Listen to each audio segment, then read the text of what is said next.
Straightforward conversations, no filters beyond the headlines, just the facts. This is the NewsMaker.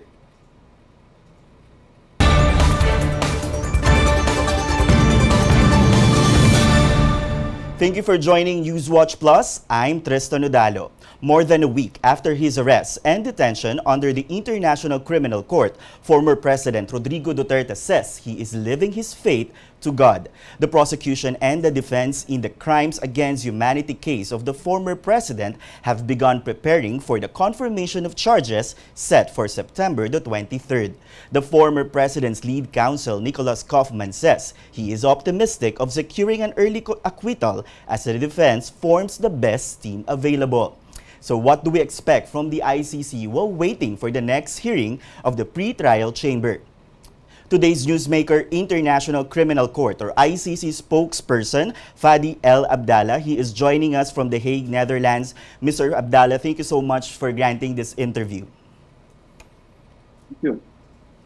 Okay, sir. Sir, let's start with the well-being of the former President Rodrigo Duterte. Could you tell us how is he doing at the detention center, and has he requested any specific assistance from the court? Well, I'm sorry, but as a matter of principle, we have to respect the privacy of these matters. So everything that is related to the private aspects of Mr. Duterte and any other detainees at the ICC, we cannot discuss that. We can just assure you that the court takes all necessary and possible measures to protect the well-being and the health of Mr. Duterte and all other detainees. Okay, so maybe just an overview of how the court treats high-profile detainees. While not particular to the specific condition of the former president, but what kind of assistance does the ICC usually give to high-profile detainees? It depends on their needs. As I was mentioning, the principle is to protect their well-being and their health. If there is any health issues, they have possibilities to access to medical services. They have also the possibilities to access facilities for sports exercising if they do that. Also, there are visits that are allowed to them by their defense counsels and family members and close persons according to a certain specific schedule and all other things that are related to that. They are in a detention center. It applies different rules. It's not a prison. So there is a set of regulations that have to be respected that. Mr. Fadi, are there any limitations, just for our understanding, when it comes to visiting the former president? Who are allowed to visit the former president at this point? Well, there are limitations that are related to the regulations in place for that. The priority has to be given, of course, to their defense teams and to their family members. And after that, for certain close individuals, it's possible, but according to a certain schedule that has to be pre-approved. Okay. Now I want to go to the process of the ICC. Under what conditions can Mr. Duterte apply for an interim release? Well, for the interim release, it has to be presented to the judges, and the judges will decide if that is possible. In theory, the idea of an arrest can be decided only if it is necessary to avoid that a person will not appear before the chamber or will create problems for the investigations or will be threatening witnesses and so on. So the chamber has to check that these conditions are eventually can be mitigated by other measures. For example, to be in a specific area without possibilities to we go beyond it, that there would be forces that can be checking that he will be appearing before the judges at a later stage when it is ordered and so on, and that the state in which this person may be released do accept to implement these measures and to host the current detainee and so on. So there is a process of different conditions that the judges would have to check, and if they see that there is a possibility, they may order an interim release. and if not, they can deny the request of the defense. So at the end, ultimately, the interim release request, if it is presented to the judges, will have to be subject to their decision. Okay, but would a petition for interim release, if any, take precedence over the confirmation of charges hearing? These are two different issues. As I was mentioning, the interim release can be requested, but it will be for the judges to decide. And one of the conditions that if there is an interim release, it has to be with conditions and measures to ensure that the person will be appearing before the judges when it is decided by them. So if there is a decision on the date of the confirmation of charges, for example, then this person will have to be present before the judges if they are ordering it. And then part of the interim release decision would be to put the measures and the conditions to ensure that this will happen. Okay, so months ahead of Mr. Duterte's arrest, the Philippine government said while the country has disengaged from dealing with the ICC after it withdrew from the Rome Statute, but it added that it would be a different situation if the ICC taps Interpol to serve the arrest warrant. So help us understand, was there an informal communication about this mode of serving the arrest warrant, and how would you describe the Philippine government's response to the arrest warrant issued by the ICC? Well, we are grateful for the cooperation of the Philippine authorities, and we think this is showing their commitment to the international accountability mechanisms, and this is important. Now, I don't have the possibility to discuss any thing that can be informal or to comment on the government's declarations. For us, there is a legal framework that is important, and according to this legal framework, it is true that the Philippines have withdrawn from the ICC Rome Statute, but the courts retained jurisdiction over the crimes that allegedly were committed during the period when Philippines were still state party.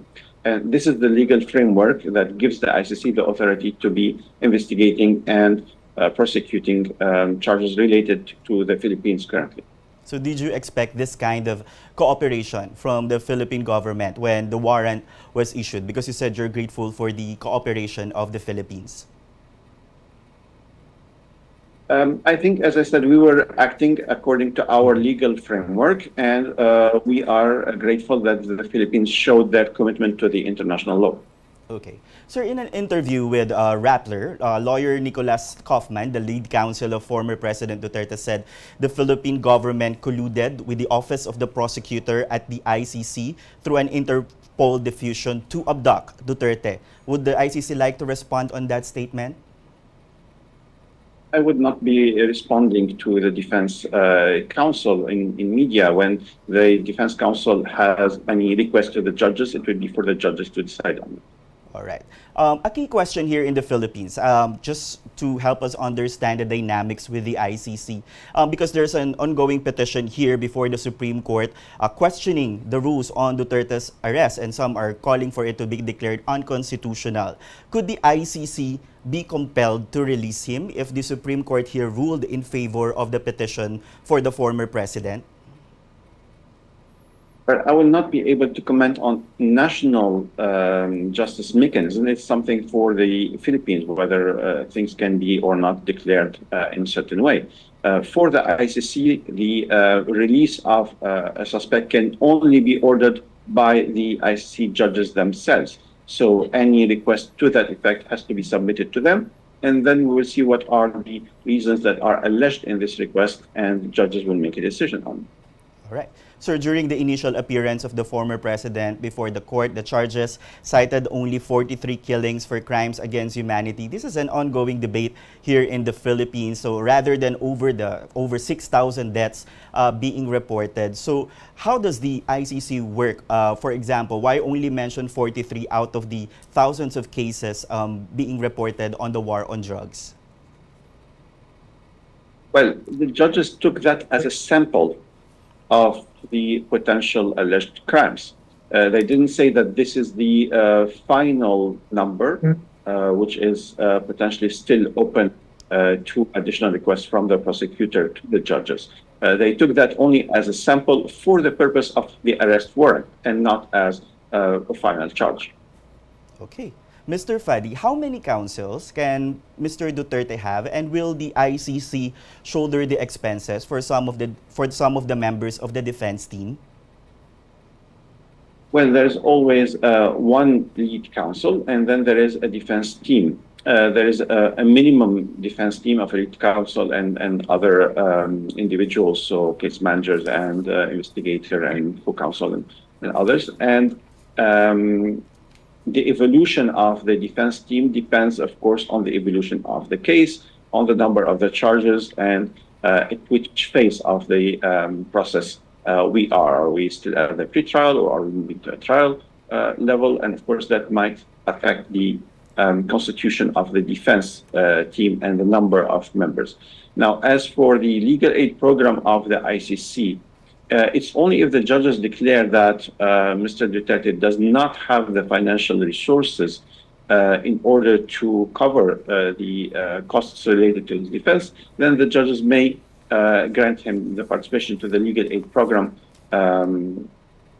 at the ICC. So normally there is a phase of financial investigation about the assets and the financial resources that a suspect has before deciding whether the costs of his or her defense should be taken over by the court or not. All right. So just to be clear, it's not automatic that the ICC will shoulder. The former president needs to apply for that option. There is a need first to have a financial investigation to check whether he has the financial resources or not. Speaking of financial resources, there are also talks here in the Philippines about the possibility of ICC issuing a freeze order on the assets of the former president. At what stage does this kind of order usually happen? Well, it can happen at any stage. It depends on what the judges consider that it is appropriate to be done. It can be a legal order issued by the judges, but I would not speculate on the judges' decisions. I always prefer to wait for the judges to make the decisions, and then we can explain what are the basis of it as they have made it public. So could you give us like an overview scenario of what could happen during the September 23 confirmation of charges hearing? What do we expect from both the defense and the prosecution side? I think first we need to explain what are the confirmation of charges hearings purposes. And a confirmation of charges hearing is not a trial and is not a mini trial. It's a phase in which the judges will be checking if there is enough evidence that justifies that we push the case to a trial level or to stop it at this pre-trial level. And if there is a decision to confirm one or more charges, then it's only for these charges that a trial may be held. So it's a filtering stage in order to check if really the case deserves to go to a trial or if the evidence is not sufficient for that. Because, of course, the evidence that are needed for the threshold of an arrest warrant or a confirmation of charges are not the same as that are necessary for the threshold of a conviction. So for a decision on guilt or innocence, the judges of a trial chamber will have to be convinced beyond any reasonable doubt about the responsibility of a certain individual. But for the pre-trial level, so for example, for the arrest warrants, it's only that there should be reasonable grounds to believe that this person may have committed these crimes. For the confirmation of charges, it's a higher threshold of checking if there are substantial grounds to believe that he is responsible. But it's only for the trial that the judges will have to check that it is beyond any reasonable doubt. So this gradual check of thresholds means also that there is a gradual discussion of the evidence on which the prosecutor would want to rely. So that's why at the confirmation of charges, it's not a mini trial, but it's a moment where the prosecutor will have to rely on a certain number of evidence, presented it to the judges. The defense would have the possibility of countering this evidence, of presenting their own evidence. If there are witnesses that are called, before the judges, which is not always the case at the pretrial level, but sometimes there are a few witnesses that may be called. Then, of course, each party will have the possibility to cross-examine the witnesses called by the other party. It's also important to highlight that during the confirmation of charges, the victims may also be authorized to be participating in the process through a lawyer. So during this period between now and September, the prosecutor may be requesting additional requests to the judges, the defense as well, but also there is a work that will be done in order to allow victims who wish to participate to the proceedings through a lawyer to do so and to apply for it. The participation is, of course, free of charges, but it is a separate process from the reparations process. We are not speaking about reparations at this moment. Reparations can be discussed only if a person is declared guilty after a trial. We are only speaking about the participation of the victims to present their own views and legal observations as well before the judges during this pre-trial phase. So if the prosecution would be able to secure a trial, could you give us an idea of how long of a legal battle will this be for the former president, at least based on how the ICC usually works if there's a trial? But it's extremely difficult to make a prediction about the duration because everything will depend on the charges that may or not be confirmed. In the past, we had different types of cases before the ICC. Some of them for trials took years, others took 1 or 1.5 years, and some just took a couple of weeks because there was an admission of guilt by the accused himself. So the issue of the duration of a trial, if we get to a trial, and we are not at the trial level at this moment, we are still at the pre-trial, as I mentioned. But if there will be a trial in the future, it's not possible to predict at this moment how long it will take. What I want to insist on, of course, is that we have to fully respect the rights of the defense, including the presumption of innocence. And that's why I'm kind of speaking in general and in the past experiences of the ICC and not specifically about this case, because at this moment we are still at a pre-trial stage and there is no decision on the confirmation of charges, of course. So 43 charges. Does the ICC, do the judges need to confirm all, or does it only need a minimum number of confirmation of charges for a trial to proceed? Well, it might be different system for the ICC than what is in the national laws. For the ICC, as I mentioned, the judges have took a sample of these 43 incidents. But the charge itself is a charge of a murder as a crime against humanity. So this is the charge, and then there are incidents related to this charge.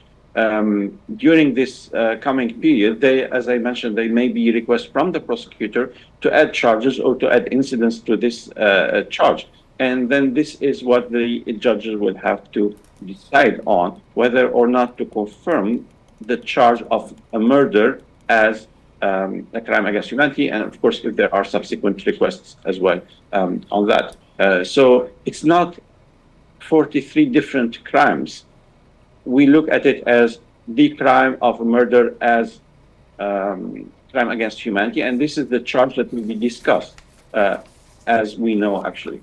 All right. In the event that the judges see or acquit the former president during the confirmation of charges, or there is no confirmation of charges, does it mean that the president can go home right away, or there will be processes before that happens?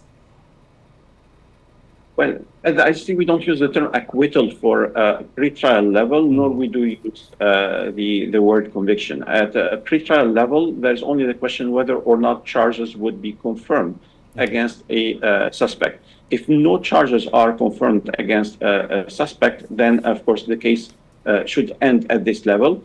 There's a possibility for the parties, so either the prosecutor or the defense, to request a leave to appeal the decisions on the confirmation of charges if they are not satisfied with the outcome. and that's a different process. But in principle, if, for example, there is no appeal or the leave is denied, then, of course, when there is no charges confirmed, the case ends and the suspect is released. All right, sir. As last question, there are calls for the Philippines to rejoin the ICC. Can the Philippines rejoin the ICC, and what steps should the government take to rejoin? We call on all states, including the Philippines, to join the ICC Rome Statute. It's important for the international criminal law, for the peace around the world, and for the future. Also, we believe that a lasting peace in all the regions of the world depends on the justice, and international justice mechanisms are only part of this justice scene. Now, of course, the Philippines have withdrawn from the ICC Rome Statute, but they can join again through the process of ratification.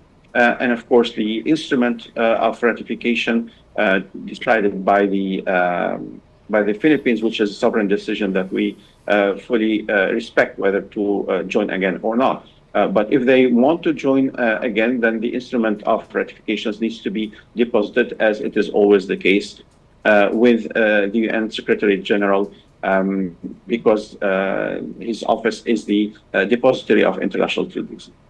All right. Thank you so much for sharing your insights and your time. ICC spokesperson Fadi El Abdallah joining us from the Netherlands. Sir, thank you for this interview. Thank you very much. And we will continue to deliver just the facts and the news you need. Until our next NewsMaker, I'm Tristan Udalo.